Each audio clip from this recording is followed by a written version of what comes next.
салом тамошобинони гиромӣ, хулосаи хабарҳои муҳими 16 августи тоҷикистонро аз пойгоҳи хабарии бомдод бароятон пешкаш мекунем. шурӯъ мекунем аз як нигоҳи кӯтоҳ ба сархати хабари муҳими рӯз дар ин барнома.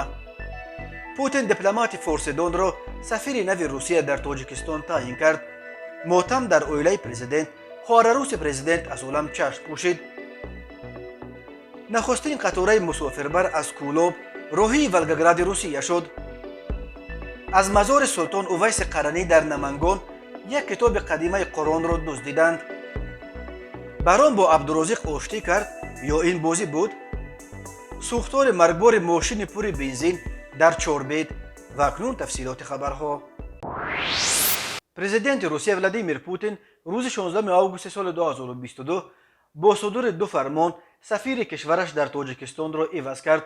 дар ин мақом баъди 9 соли кораш дар душанбе Игор Лякин Фролов, ки аз соли 2013 сафири русия дар тоҷикистон буд, Семён Григорьев иваз мекунад. Семён Григорьев 62 сол дошта соли 1960 дар Москав ба дунё омадааст ва мигимои донишкадаи мӯътабари равобити байналмилалиро хатм кардааст.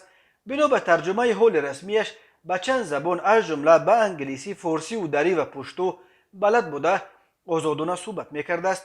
Семён Григорьев дар вақташ дар сафоратҳои СССР дар Эрону Афғонистон кор карда тӯли 10 сол аз соли 2008 то 2018 сафири Русия дар ҷумҳурии худхондаи Абхазистон буд ва 4 соли охир дар вазорати хориҷаи Русия раҳбарии департаменти равобит бо парлумон, созмонҳои ҷамъиятӣ ва минтақаҳои Русияро бар ӯҳда дошт. Семён Григорьев аллакай таҷрибаи кор дар Тоҷикистонро дорад. дар солҳои 2000-2001 ӯ ба ҳайси мушовири сиёсӣ дар дафтари Саҳа дар Душанбе кор кардааст.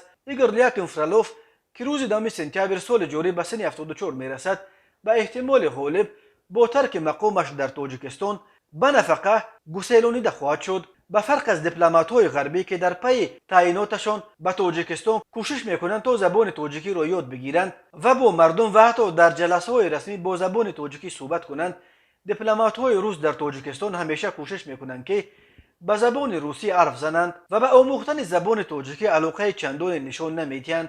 ҳатто Максим Пешков, сафири собиқи Русия дар Душанбе, ки форсиро хуб медонист, кӯшиш мекард ки дар ҳама ҷо ба русӣ суҳбат кунад. ҳоло бубинем ки оё Семён Григорьев дар Тоҷикистон ба забони русӣ тарҷеҳ хоҳад дод.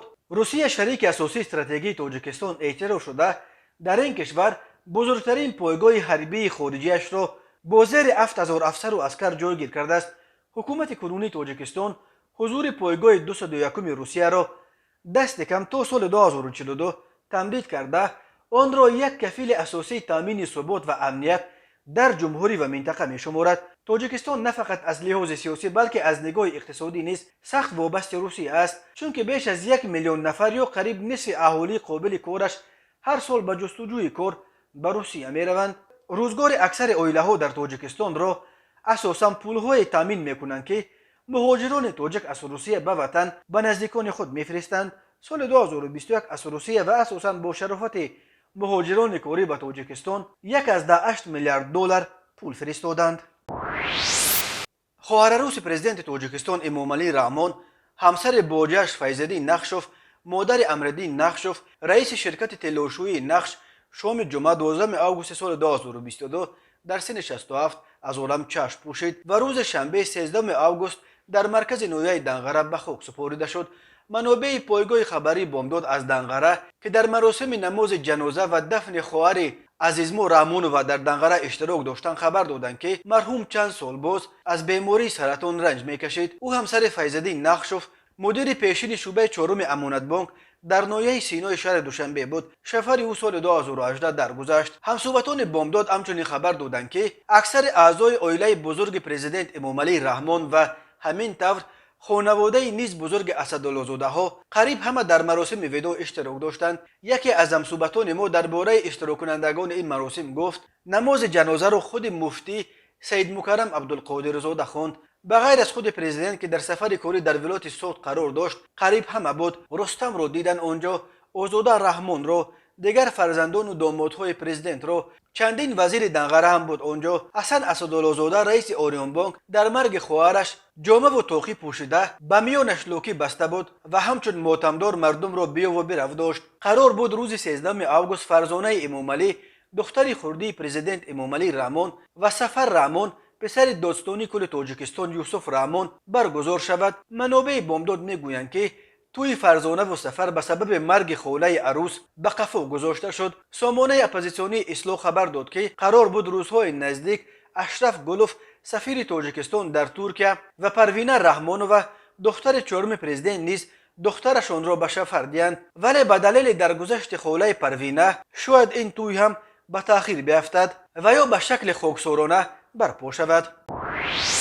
شب 16 آگوست سال 2022 ساعت 00:10 به وقت محلی از وокزال روی آهن شهر کولوب در جنوب تاجیکستان نخستین قطاره مسافرکش در یکونیم سال آخر به سمت شهر ولگاگراد روسیه برابر آمد. به این ترتیب ارتباط بین روسیه و تاجیکستان توسط قطاره‌های مسافرکش که از ماه مارس سال 2020 به دلیل پاندمی کرونا ویروس قطع شده بود دیگر باره برقرار گردید. شب 16 آگوست ساعت 00:10 نخستین قطار از کولوب تاجیکستان به سمت ولگاگراد روسیه برابر آمد و روز جمعه 19 آگوست به آنجا میرسد. خبر دادن به خبرگزاری روسی تاس در ماموریت وокزال روی آهن دوشنبه پایتخت تاجیکستان به گفته منصوبت این خبرگزاری قطار نخستین از 13 واگن با بیش از 600 جای نشست عبارت بود و تمام چپتاویش فروخته شدند. نرخ سفر در واگن پلاسکارت 1410 سومونی یا $140 مقرر شده است. نرخ کوپه کمی بیشتر است، حدود 2000 سومونی قریب $200. به گفته منصوبت تاس از 27 آگوست و 7 سپتامبر به سمت ولگاگراد از دوشنبه و خوجند نیز دو قطار دیگر به کشاندن مسافر را آغاز میکنند و فروش چپتاو به این دو خط سیر نیز الکی شروع شده است. او افزود مسافران راهی روسیه از ازبکستان و قزاقستان نیز میتوانند درو به این قطار سوار شوند. یادآور میشویم روسیه حرکت قطارهای مسافرکش با تاجیکستان را ماه مارس سال 2020 به دلیل پاندمی کرونا ویروس منع کرده بود.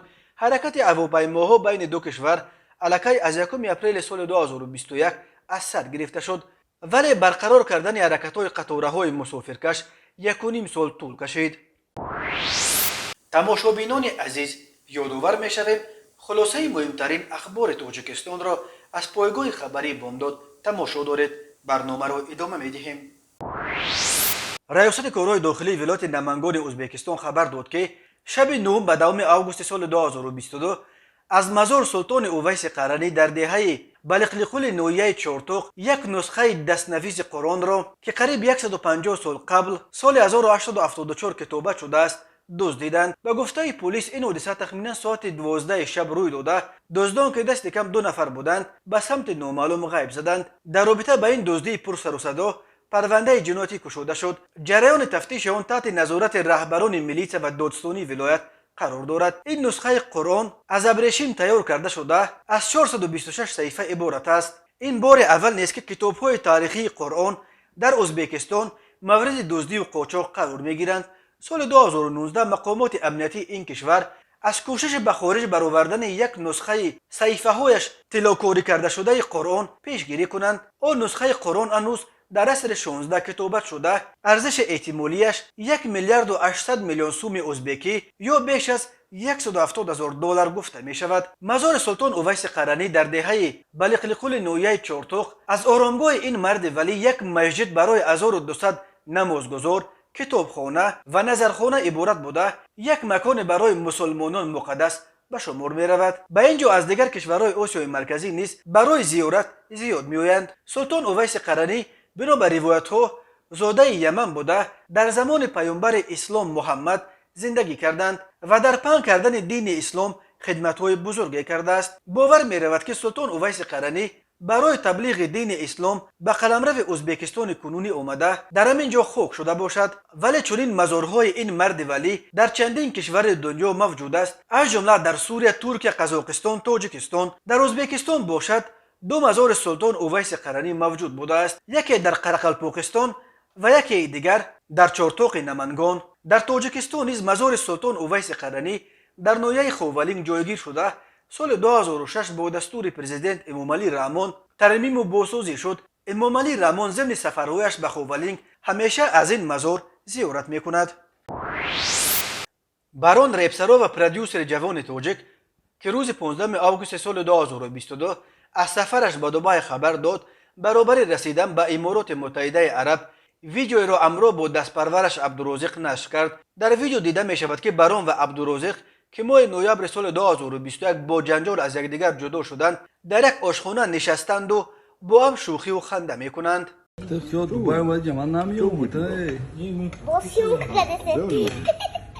پول خود رادیو دبرو که تو ما رکیدات کرده چی گپی؟ ما ترکیدات کردم چی میگی؟ شما کدات کرده کجا برو رفته کیم کجا رفته نمیدونی؟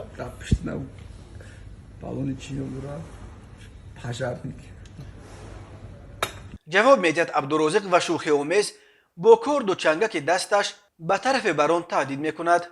از لحن صحبت‌های پر از شوخی و خنده استاد و شاگرد برمی‌آید که آنها بعد 9 ماه قهر و جدایی با هم دیگر زبان آشتی یافتند. بارون در این باره تفصیلات دیگر نداده است و در زیر این ویدیو نوشته است که منتظر شوید همش را میفهمانم. 4 روز پیش از این بارون با نشر عکس مشترک او و عبدالرزاق در اینستاگرامش منتدارانه نوشته بود که به نزدیکی چه گپی می‌شود. بسیاری‌ها از شنیدن خبر آشتی بارون و عبدالرزاق اظهار شادی کردند و اما آشتی نمایشگرانه بارون و عبدالرزاق این گمانها را نیز دگرباره زنده کرده است که شاید جنگ هر دو در یک سال پیش خایب بود، یعنی بازی ساخته بود. عبدالرزاق یک آوازخوان جوان زاده پنجکند است که 19 سال و همگی 1 متر قد و 18 کیلو وزن دارد. او با سرودخوانیش در بازار پنجکند نام برآورد و سال 2019 بارون عبدالرزاق را به دوشنبه آورده ترانه‌هایش را توسط استودیو و کانال اولاد میدیا ثبت و نشر کرد. آن ترانه‌های عبدالرزاق در یوتیوب هر کدام تا چندین میلیون تماشابین جمع آوردند. شهرت این آوازخوان نورس توجک 1 سال پیش در پی اعلان جنگش با بلاگر نیز خورجوسه از داغستان خسبولایو خزبک به بیرون از تاجیکستان راه یافت. آن جنگ در نهایت دایر نشد، ولی آوازه عبدالرزاق چنان عالم شمول شد که او را اکنون به جشن و تنتنه‌های بین المللی دعوت میکنند. ماه آگوست سال 2021 مقامات امارات متحده عرب به عبدالرزاق ویزای طلایی تقدیم کردند. او با این ویزا میتواند 10 سال در حدود امارات از جمله در دبی و ابوظبی بدون ویزا کار و اقامت کند. ماه نوامبر سال 2021 عبدالرزاق از پرودیوسر اولینش بارون به قول کنده کرد و کار را با پرودیوسرهای دیگر در دبی آغاز کرد. بارون اول عبدالرزاق را به خیانت به برادران تاجیکش عیبدار کرد. عبدالرزاق در جواب بارون را عیبدار کرد که پول او را پوره نمیداد. جدایی بین بارون و عبدالرزاق در آن شب و روز به یکی از موضوعهای اول ورد زبان مردم و مطبوعات تبدیل یافته بود. برخی از عبدالرزاق انتقاد میکردند که نباید به استادش که او را به صحنه آورد خیانت میکرد. گروه دیگر از بارون خواستند که عبدالرزاق را رها کند و امکان بدهد که او خود را در عرصه بین المللی بسنجد. در این 1 سالی که گذشت عبدالرزاق در یک کلیپ مرگنشتیر نقش اجرا کرد و بنا به خبرها اولو در یک فیلم نو هندی با نام شرطی برادر همراه با ستاره مشهور بالیوود سلمان خان بازی میکند. حقوقشناس تاجیک اکادمی ملی علم‌های تاجیکستان فاضل طاهروف روز 16 آگوست سال 2022 در سن 83 از عالم چشم پوشید. ریاست اکادمی ملی علم‌های تاجیکستان در یک نامه تسلیت به نزدیکان مرحوم اظهار همدردی کرده برایشان صبر جمیل خواسته است.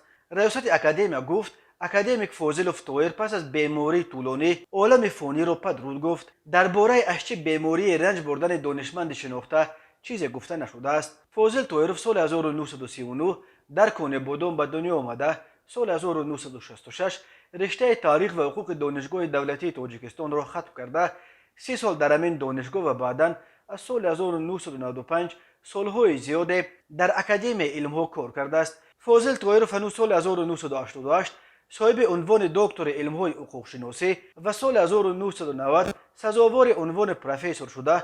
سال 2008 اکادمیک یا عضو پیوسته اکادمی ملی علم‌های تاجیکستان انتخاب شد. فاضل طاهروف سالهای 1990 1995 رکتور دانشگاه دولتی تاجیکستان، سالهای 1995 2006 سرکاتب علمی اکادمی علم‌ها و سال 2006 مدیر پژوهشگاه دولت و حقوق اکادمی علم‌های جمهوری تاجیکستان و بعداً رئیس جمعیت دانش جمهوری تاجیکستان بود. در گذشت اکادمیک فاضل طاهروف را بسیاری‌ها تلفات بزرگ برای علم حقوق شناسی تاجیکستان عنوان میکنند.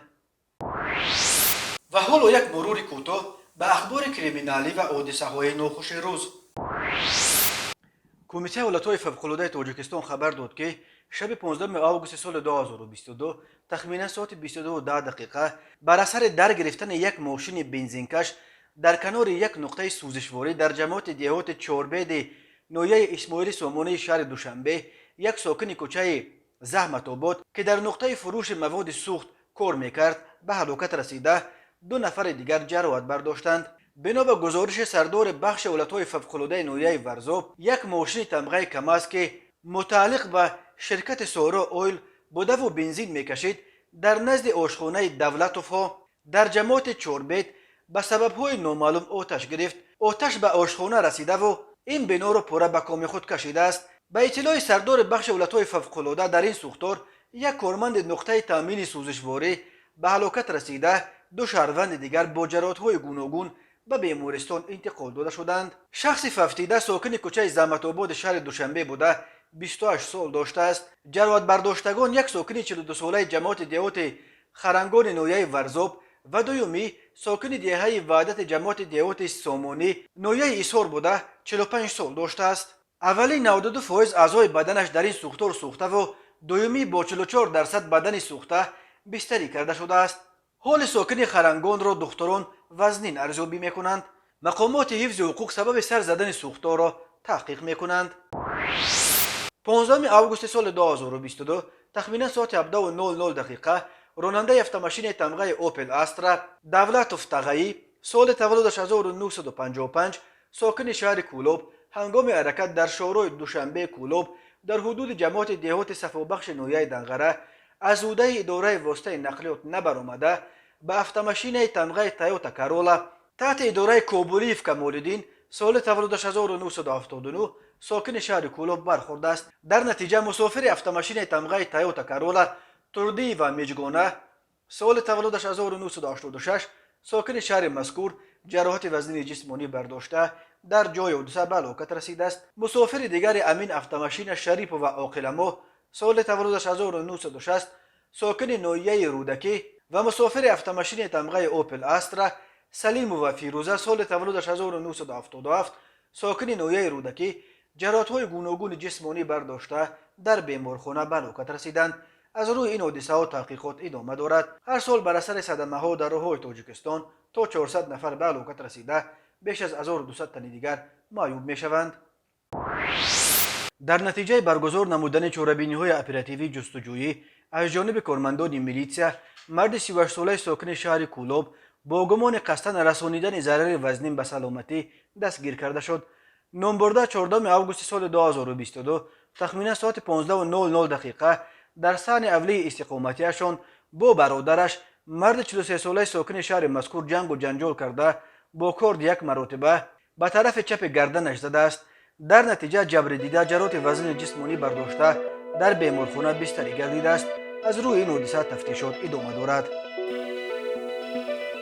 تماشابینان عزیز و گرامی، این بود مرور به خلاصه چند خبر مهم امروز تاجیکستان. خبر و گزارش های بیشتر از تاجیکستان و درباره تاجیکستان و اطراف آن را در سامانه پایگاه خبری بامداد در این نشانه پیگیری نمایید: www.bomdad.com. خوش باشید.